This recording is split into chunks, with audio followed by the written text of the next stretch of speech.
नसू एक औरतनुमा आदमी था, बारीक आवाज़, बगैर दाढ़ी और नाजुक अंदाम मर्द। वो अपनी ज़ाहरी शक्ल सूरत से फ़ायदा उठाते हुए ज़नाना हमाम में औरतों का मसाज करता और मैल उतारता था। कोई भी इसकी हकीकत नहीं जानता था, सभी इसे औरत समझते थे। ये तरीका इसके लिए ज़रिए मुआश भी था और औरतों के जिस्म से लज्जत भी लेता था। कई बार ज़मीर के मुलामत करने पर इसने इस काम से तौबा भी कर ली, लेकिन हमेशा तौबा तोड़ता रहा। एक दिन बादशाह की बेटी हमाम गई। हमाम और मसाज करने के बाद पता चला कि इसका गिरां बहा गोहर, मोती या हीरा खो गया है। बादशाह की बेटी ने हुक्म दिया कि सब की तलाशी ली जाए। सब की तलाशी ली गई, हीरा नहीं मिला। नसूर रुसवाई के डर से एक जगह छुप गया।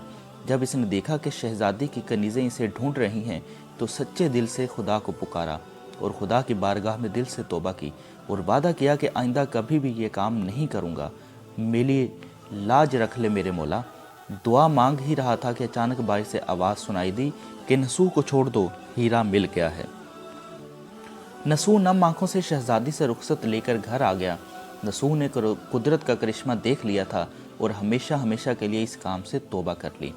कई दिनों से हमाम ना जाने पर एक दिन शहजादी ने बुलावा भेजा कि हमाम आकर मेरा मसाज करे, लेकिन नसू ने बहाना बनाया कि मेरे हाथ में दर्द है, मैं मसाज नहीं कर सकता।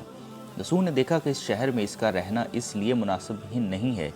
सभी औरतें इसको चाहती हैं और इसके हाथ से मसाज लेना पसंद करती हैं।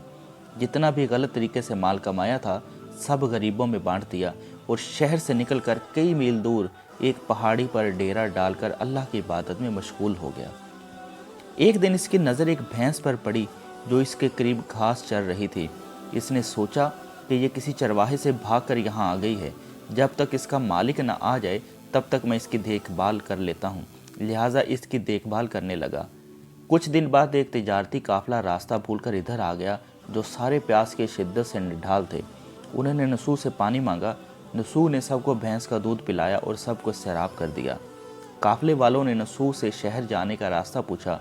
नसू ने इनको आसान और नज़दीकी रास्ता दिखाया। नसू के इखलाक से मुतासर होकर ताजरों ने जाते हुए इसे बहुत सारा माल बतौर तोहफा दे दिया। नसू ने इन पैसों से वहाँ कुआं खुदवाया। आहिस्ता आहिस्ता वहाँ लोग बसने लगे और इमारतें बनने लगीं। वहाँ के लोग नसू को बड़ी इज्जत और एहतराम की निगाह से देखते थे। रफ्ता रफ्ता नसू की नेकी के चर्चे बादशाह तक जा पहुँचे। बादशाह के दिल में नसू से मिलने का इश्तियाक पैदा हुआ। इसने नसू को पैगाम भेजा कि बादशाह आपसे मिलना चाहते हैं, मेहरबानी फरमाकर दरबार तशरीफ़ ले आएँ। जब नसू को बादशाह का पैगाम मिला, इसने मिलने से इनकार कर दिया और माजरत चाही कि मुझे बहुत सारे काम हैं, मैं नहीं आ सकता। बादशाह को बहुत ताज्जुब हुआ, मगर इस बेनियाजी को देखकर मिलने की तलब और बढ़ गई। बादशाह ने कहा कि अगर नसू नहीं आ सकते तो हम खुद इसके पास आ जाएंगे। जब बादशाह नसू के इलाके में दाखिल हुआ, खुदा की तरफ से मलकल मौत को हुक्म हुआ कि बादशाह की रूह कब्ज़ कर ले। चूँकि बादशाह बतौर अकीदत नसू को मिलने आ रहा था और रियाया भी नसू की खूबियों की गर्विदा थी, इसलिए नसू को बादशाह के तख्त पर बिठा दिया। नसू ने अपने मुल्क में अदल व इंसाफ का निज़ाम कायम किया। वही शहज़ादी जिसे औरत का भेस बदल कर हाथ लगाते हुए भी डरता था, इस शहज़ादी ने नसू से शादी कर ली। एक दिन नसू दरबार में बैठा लोगों की दात रसी कर रहा था कि एक शख्स वारिद हुआ और कहने लगा कि कुछ साल पहले मेरी भैंस गुम हो गई थी, बहुत ढूंढा मगर नहीं मिली, बराए मेहरबानी मेरी मदद फरमाएं। नसू ने कहा कि तुम्हारी भैंस मेरे पास है, आज जो कुछ मेरे पास है वो तुम्हारी भैंस की वजह से है।